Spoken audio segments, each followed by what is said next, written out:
Happy New Year, everybody, and what a start it's been. I don't know about you, but I'm not sure I could have ever imagined that Kim and Kanye would have announced they were getting divorced this week. Seriously, though, let's talk about what's on everybody's mind, which is obviously COVID, the COVID crisis. As we're seeing the deadliest days of the COVID crisis in our country, we are being told that schools are somehow safe. And I hope they're right, because I can tell you right now, based on the ever-changing metrics from our state, we are not closing. In fact, we're not even testing. So let me explain why.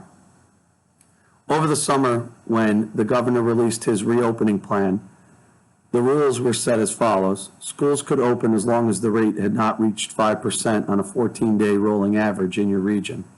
Of course, back then, in September, we were at about 1%. There was also a mandate that said if the rate in your region ever reached a 14-day average of 9%, schools would automatically close.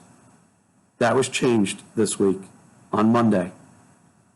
Now what the governor is saying is data says schools are safe, so there's no reason to close them.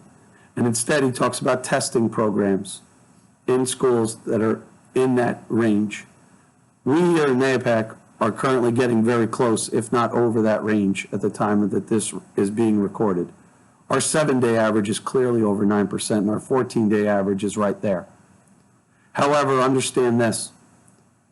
The governor said that at a press conference on Monday, but he actually didn't write anything. No executive orders, no mandates, no rules. Neither did the DOH. So right now, there actually is no plan for testing, even if we break the 9% threshold. Schools are only mandated to test in colored zones. So red, orange, or yellow. Mahopac is not currently a designated colored zone. So there will be no testing. Without a shutdown in sight, our focus is now turned to the vaccine. So Governor Cuomo also announced that he would be asking the statewide union NICET to organize vaccine distribution to its members, which is us. So what we're looking at is that teachers have now been deemed to be in the essential worker category, although we're actually not under essential worker protocols. And that puts us into category 1B, which means we fall right after the healthcare workers and those in nursing homes. So we should actually be in the second phase distribution.